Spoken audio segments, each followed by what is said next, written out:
Ah, is this me? I can't tell.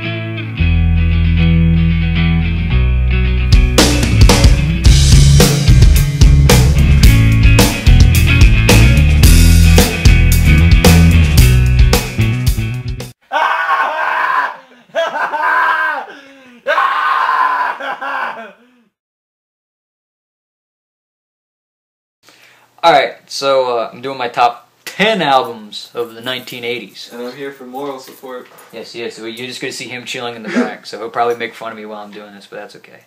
So, number 10, I have New World Order by Testament. This album came out in 1988. This is just a great classic thrash album. I mean, if you want any kind of perfect representation of it, it's Into the Pit is from this album. I mean, this is where Testament really started to get serious to me. Like, this is just a great album, in my opinion. I mean, it's a thrash fest, honestly. So, if you like thrash metal, definitely check out fucking New World Order. Number 9, I have Moving Pictures by Rush. Album came out in 1981, and it's one of those albums that is just you know, it's when a lot of people think of Rush, or some people think of 2112, a lot of people think of Moving Pictures. You know, Moving Pictures has, I think, just about all the Rush classics you would think of. It has like YYZ, Limelight, Tom Sawyer, all really came from this album. And so those are classic Rush tracks. I mean, when you think Rush, when I think Rush, I think of like Limelight or Tom Sawyer, and again, that's where, you know, this is where those songs came from. So. And it's just a great album. I mean, it was the first Rush album I ever listened to, so it's a fun listen to. So you should definitely check it out if you haven't. If you haven't checked any of these albums out, you're dumb.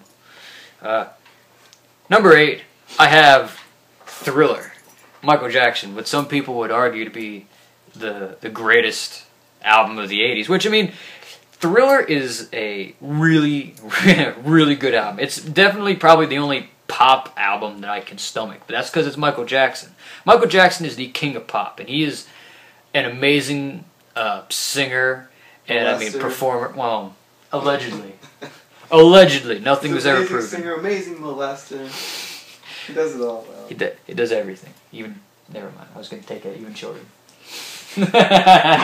But all right.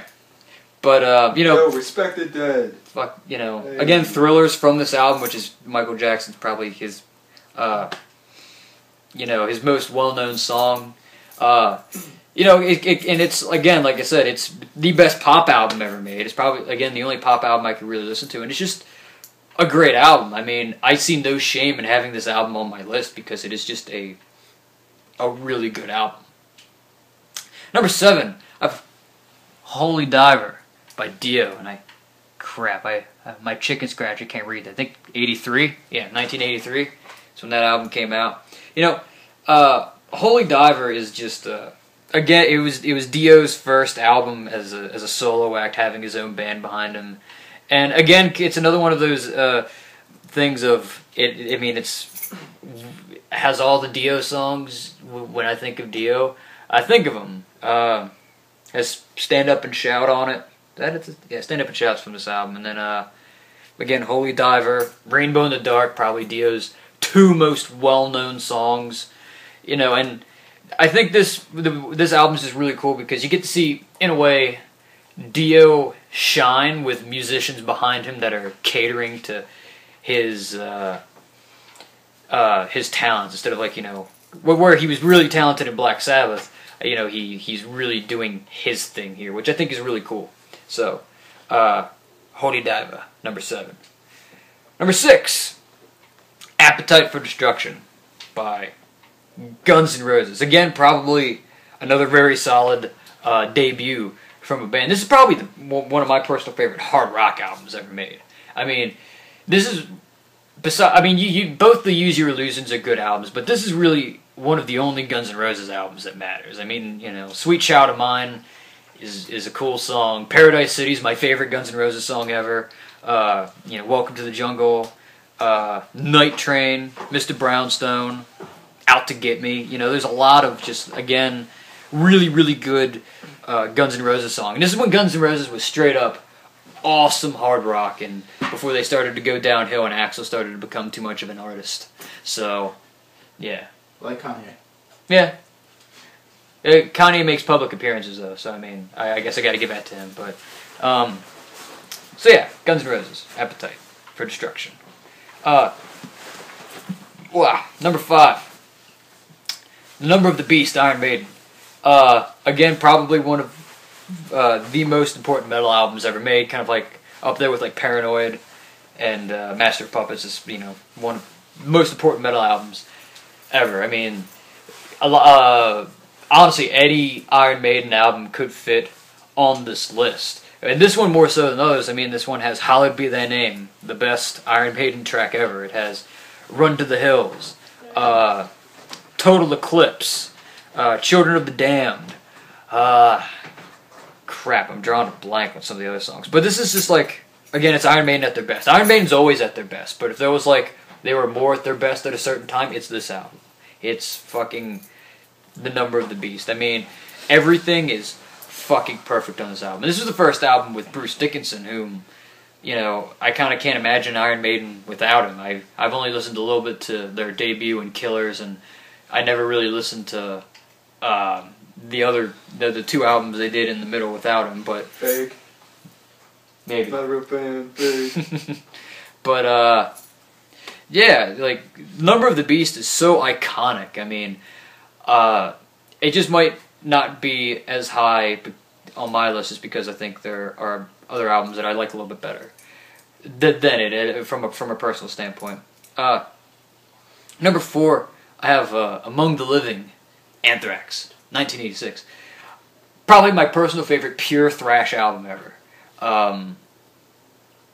Yeah, I'd say that. I mean, it's pure thrash. I mean, the entire album. Like I don't think there's a weak track on this album. From I Am the Law to Caught in a Mosh, Among the Living, Skeletons in the Closet, One World, NFL, Indians. I mean, I'm literally just naming all the songs from this album, but they're all really good thrash anthems. And, you know, it was really cool. I mean, we actually got to, you know, me and Tyler saw them play this album live in its entirety, which was really cool. And so, and, you know, it's my favorite Anthrax album. It's one of my favorite thrash albums. This album just rocks hardcore. Number 3, I have Back in Black, which came out by AC/DC, which came out in 1980. You know, this is the first post-Bon Scott AC/DC album, and I mean, there's just, again, a lot. This is the best AC/DC album in my opinion. I think the only album that comes anywhere close is Highway to Hell. But this album's got Back in Black. It's got Shoot to Thrill, Hell's Bells, You Shook Me All Night Long, Have a Drink on Me. Have a Drink on Me, Giving the Dog a Bone, Rock and Roll Ain't Noise Pollution. There's just, you know, a lot of the songs that when I, again, to kind of be with the theme of this, when I think AC/DC, I can safely think a lot of these songs, and, you know, and it's not, you know, if you were to pick any of these songs, say, that's the best AC/DC song ever, I probably wouldn't argue with you, because this album is just wow, filled of just great AC/DC songs. So, that's why Back in Black's my number 3. Number 2 is Heaven and Hell by Black Sabbath, which also came out 1980. You know, this is the first, again, the first post-Ozzy Osbourne Sabbath album with Ronnie James Dio. And so a lot of people might have questioned this, but then with the title track, Heaven and Hell, which is my favorite Black Sabbath song ever, and other songs from the album, like Neon Nights, Children of the Sea, this album is just awesome. And I think this album means a lot to Black Sabbath because everything that was from Ozzy's era was very, very blues-oriented metal in terms of Sabbath. Whereas with this album, there's still, the blues is still there, but it's a lot more melodic. It's almost a lot more of a mature album than a lot of what Black Sabbath has done, at least in my opinion. So, you know, this album just does that very, very well. And I think it's so cool, and I like it so much that this album sounds so much different than the Ozzy era Sabbath. Like, it's just awesome. And then my number 1 you probably might have guessed it, is probably the best album from the 80s, and probably the most important album to come out in the 80s, is Master of Puppets, Metallica. You know, probably one of the single greatest thrash albums ever, but definitely I think it is just, again, one of the most important metal albums to ever come out.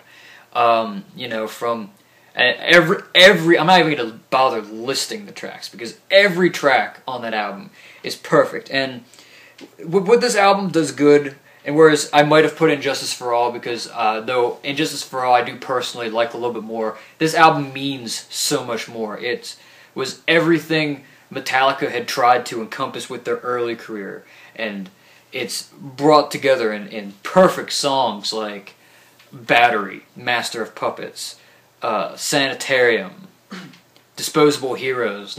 You know, just some of the Metallica songs that are at their best. These are the best, all around, I think as a whole, probably the best group of Metallica songs they've ever put out on an album. And it's, you know, the album that is the reason a lot of bands exist now. I mean, it's probably the album of the reason why I, you know, started getting a little bit into music, and why I started to really like metal. This was the first real metal album that I listened to, and it's just one of the most perfect metal albums, and it's the best metal album. It is my top metal album that came out in the 80s. So, as I said, that was my top 10 albums that came out in the 80s. You know, like, comment, subscribe. Tell us what your top 10 is and all that good stuff. And don't forget to keep up to date with your music reviews and discussions and shit like that. Yeah. Catch you later. Alright, these are our top favorite songs of the 80s. I only had 5. I mean, there's a lot of good music from the 80s. I'm not saying there are only 5 good albums, but I narrowed it down to 5. A lot of the music I listened to in the 80s, well, that was around the 80s. I didn't listen to it in the 80s, but I listened to like a lot of punk from the 80s. A lot of punk albums can be good, but it's not always that I'm willing to give it this, you know, not like this is some, you know, the real deal thing, but I'm not willing to put something on my list if I can, like, if it's not like one of my 5 like favorite albums from the 80s. If I like a couple songs on it and stuff, like, you know, I just want to put like the most too legit to quit albums. So starting off at number 5, I have Joan Jett and the Blackhearts, I Love Rock and Roll, the letter N. Roll. It came out in '81. It was Joan Jett's first album with the Blackhearts, and of course you have the title track. That one's pretty famous. They did a cover of Crimson and Clover. That one's pretty big too. I think it's been on some like TV commercials, so you might know that one. It's pretty popular for. I've noticed that TV commercials use songs from the '80s and stuff, but yeah, it's just. Joan Jett's awesome. I always liked her. She's such a badass, and yeah, just it's classic punk rock with, you know, that attitude and stuff. It's punk rock at its finest. Number 4, I have Surfer Rosa by the Pixies, not the Pixies. Pixies.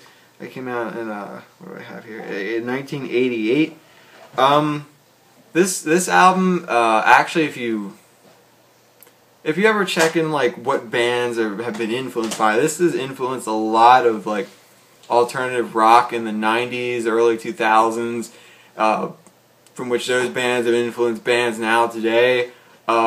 Pixies, probably a song people know pretty well is Gigantic. That's a song off this album. They Break My Body and Cactus. Those are great songs. Yeah, but you know. It's super memorable riffs, just great melodies. It's a super fun, memorable album to listen to, and it makes an impact on you, which is, I guess, it helps to see why it influenced so many different musicians. Like I know at least off the top of my head, like Billy Corgan from Smashing Pumpkins. Before I've heard him say, you know, this was an influence on him, and he really dug it. So yeah, I mean it influences has influenced bands and influence bands now, and that's how some of the stuff starts off. Number 3, a punk album that I think everyone should listen to at least like 100 times in their life is the Bad Brains self-titled album. It came out in '82. Bad Brains is just a monumental band in the world of punk. You always hear about like different punk bands. If you're into like metal and stuff, you'll hear like, oh well, this influenced that and this and that.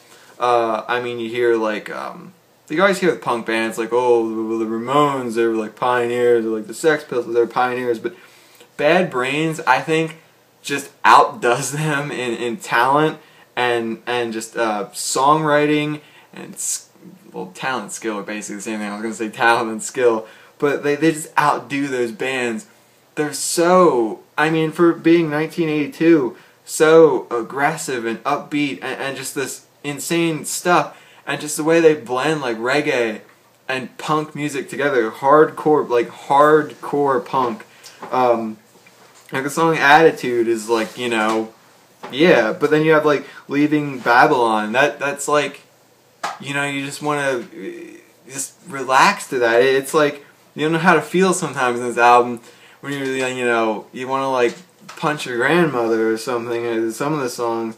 Then other songs you just want to lie there and just, you know, just evaporate. And it's so cool how they can change. They can be like that, I guess for a term, bipolar with their music, where they can just, you know, do this stuff. And it's, you know, they open the door, I think, to a lot of fusion music with metal, because you know, a lot of like metal fusion and stuff. HR is, you know, definitely one of the best vocalists, singers, whatever you want to say, like ever. And you know, Dr. No is an all-timer on guitar. Number 2 is an album, a punk album that's maybe, well, probably more influential. It's My War from Black Flag. That came out in '84. It was definitely a game changer in hardcore punk. If you ever like look up anything about this album, you always see how, I guess their fans didn't know how to feel about it. The Black Flag, you know, was hardcore punk.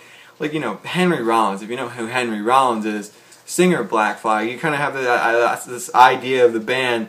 They had a lot of, you know, like skinhead fans, not like skinheads, but, you know, like skinhead fans, like punks, and, you know, hardcore punk.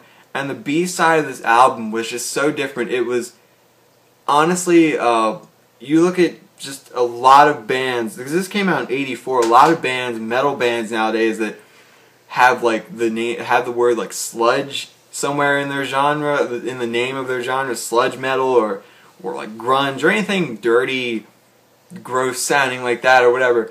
It could more than likely trace its like influences back to Black Flag, because they really started making, like, on this B-side, heavier, slower, just, you know, sludgier music, and it was just it was cool, because before this album they had 5 members, and then you know, stuff happens with bands, a punk band in the '80s. I mean, then this album they cut down to 3 members. It was Henry, Greg, and Bill, and that's, you know, that's the band. And it was just cool how you think 5 people more influence, rather they just cut it down to 3 people, and just 3 people, 3 human beings make this album that just influences so much of what different types of music. It kind of depends what you're super into, but the different areas or realms or whatever, realms of music, if it's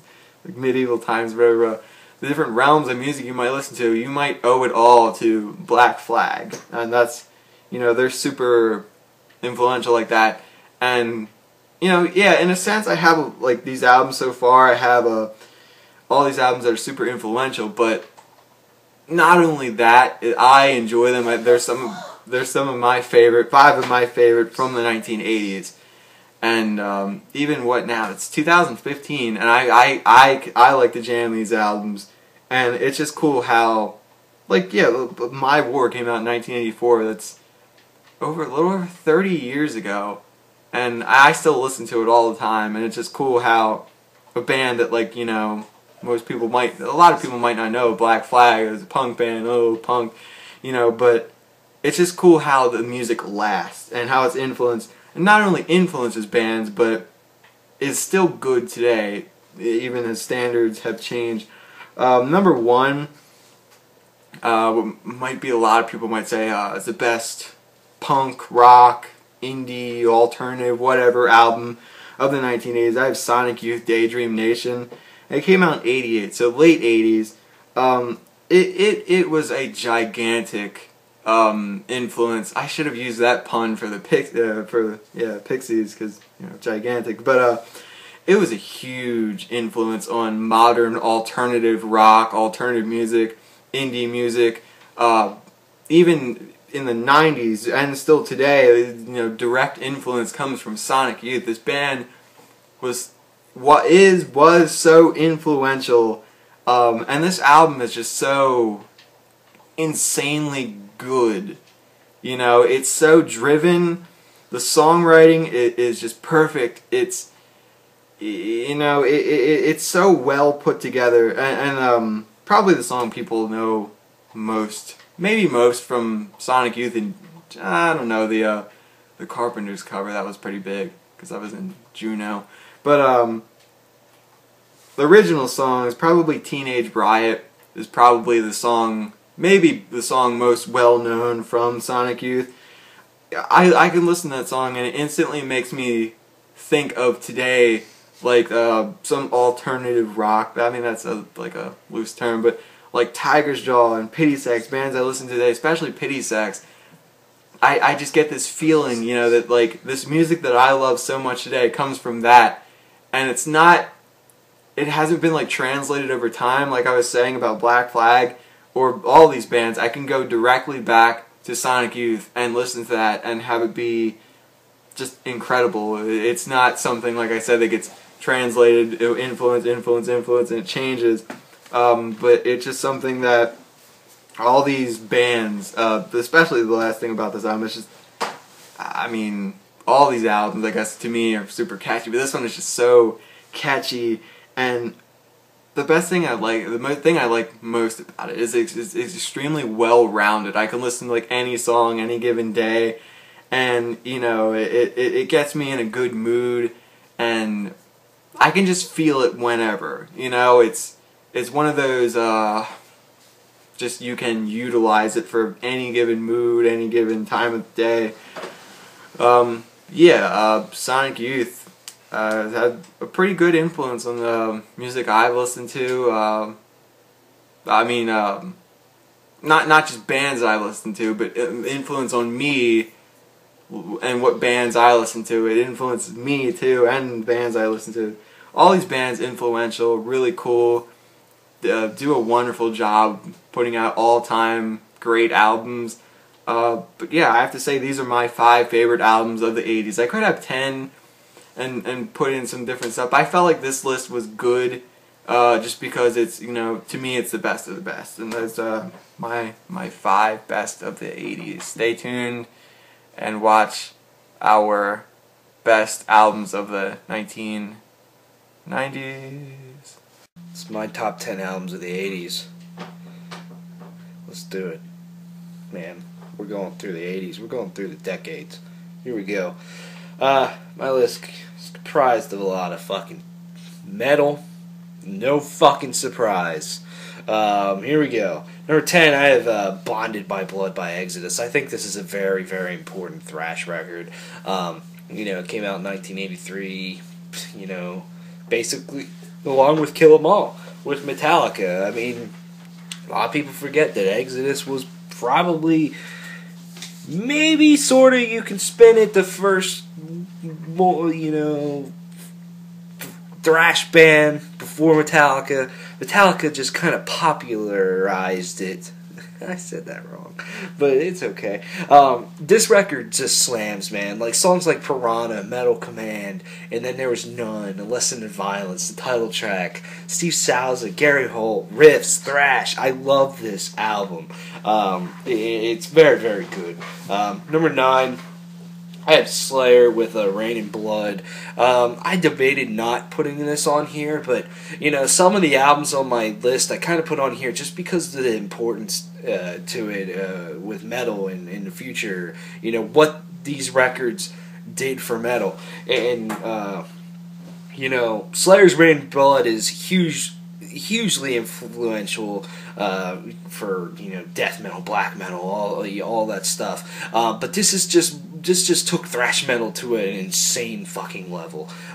In terms of just this record's 28 minutes long. It's just nonstop thrash and it's crazy, and the lyrics are insane. And this is a very good album. I used to hate this record with a passion. Now I like it. I'm an idiot. Number 8, I have Holy Diver by Dio.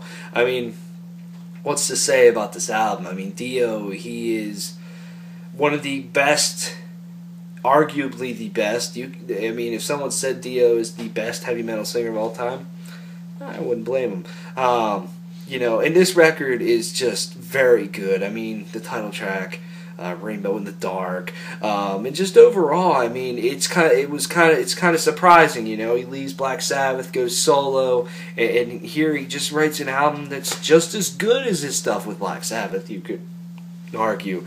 And I mean, it's Dio, man. It's great classic heavy metal. Number 7, one of my personal favorite thrash records is Testament with Practice What You Preach. 1989.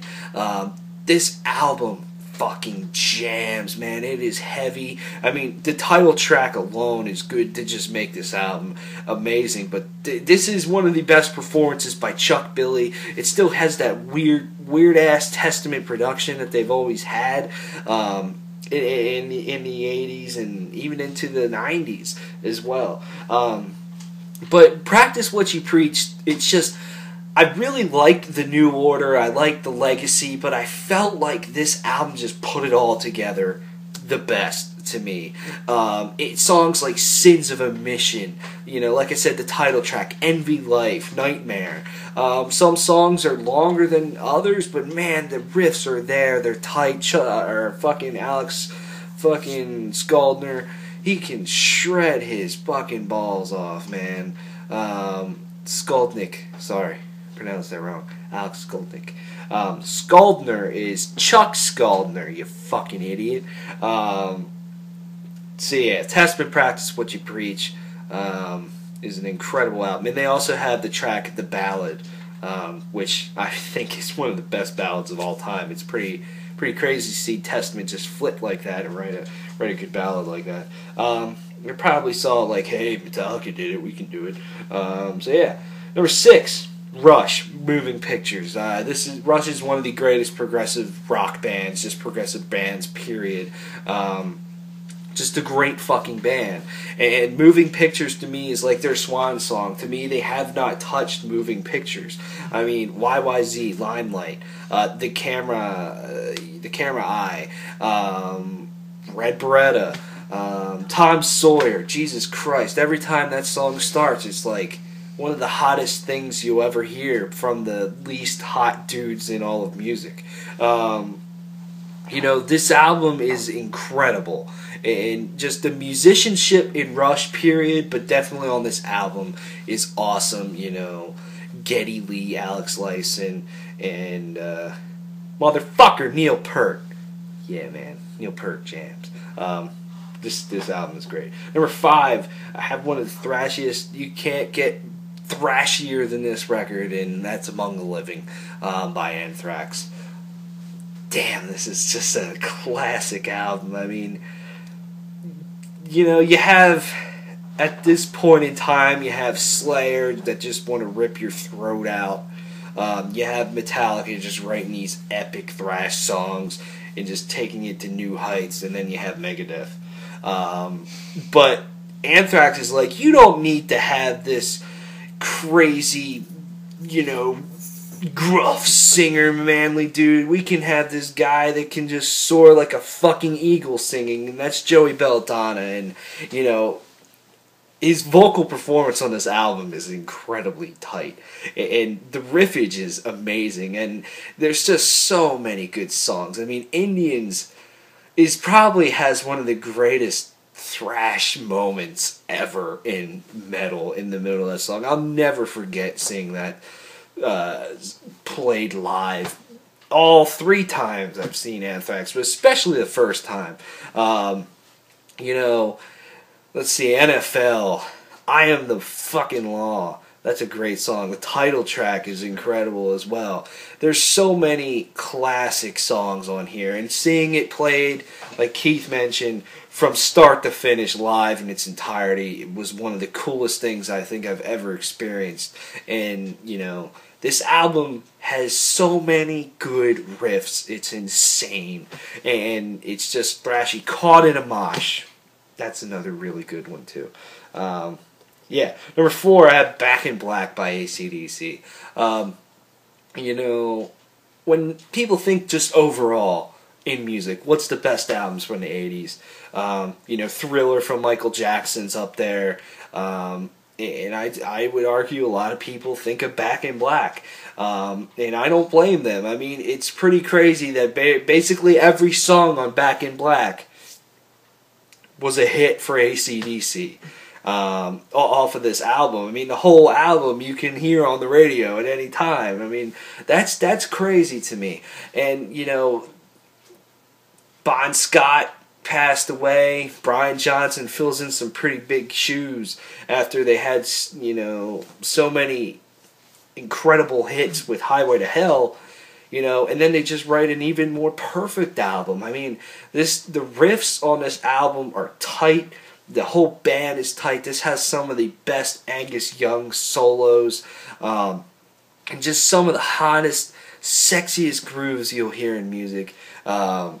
This album really just has it all to me.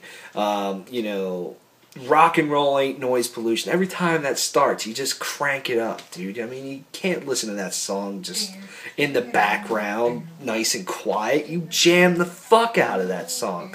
The title track, Have a Drink on Me. I love that main riff to that song. Shoot the Thrill is a fucking incredible song. There's a lot of really good songs on here, obviously. I don't really need to explain that. But Back in Black's a pretty perfect album. Number 3, I have Iron Maiden with Number of the Beast. It's always hard for me to pick a favorite Iron Maiden album.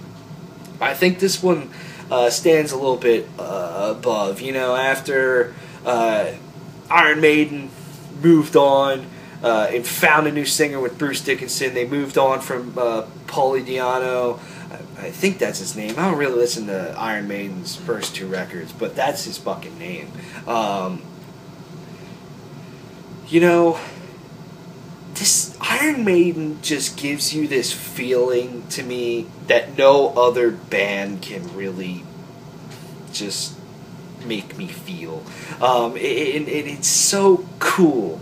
And this album, from start to finish, just jams. I mean, the riffs are just your classic Iron Maiden riffs. I mean, when Number of the Beast starts, you just can't help but just sing along. Or Hallowed Be Thy Name, my personal favorite Iron Maiden song. It's one of my favorite songs of all time. It's another one you can't help but just sing along and then just start air guitaring when that incredible main riff starts coming in. The Number of the Beast, the title track, Prisoners, 22 Acacia Avenue, where Vincent Bennett lives. There's a lot of really amazing songs on here. And this is like, Iron Maiden has a lot of really incredible albums to me. Even their run from, you know, when Bruce Dickinson came back to the band in 2000 with Brave New World.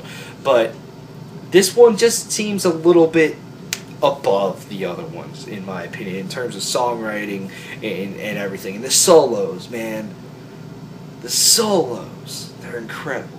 Number 2, I have Heaven and Hell from Black Sabbath. I'll be honest with you, this is my favorite Black Sabbath album.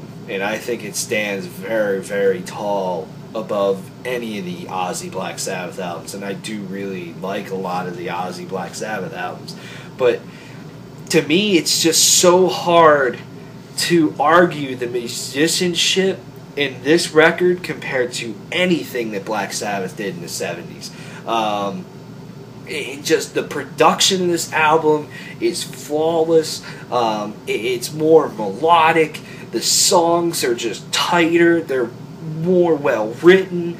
Dio is a much better singer than Ozzy, and I'm not saying I don't like Ozzy, but you can't deny that Dio has more talent than Ozzy. I think that's something that everybody can agree with. But I mean, Heaven and Hell is one of the most epic, incredible, just fun to listen to songs ever written in metal. And when I think of Dio, and when I think of the one song that I remember from Dio, it's Heaven and Hell. As soon as someone says the name Dio, I think of Heaven and Hell. That is his song to me. And, you know, there's a lot of other really good ones on here. Neon Nights is another one that stands out. Children of the Sea. This whole album is very good. And it's just an incredible album. Came out 1980.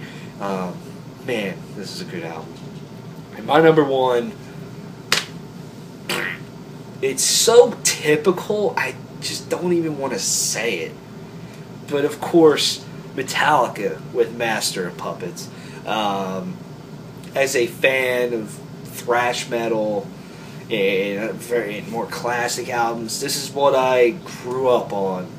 I grew up with this band. Not really. But, you know, I started getting into music, and especially more of heavy metal. This was the album that stuck with me.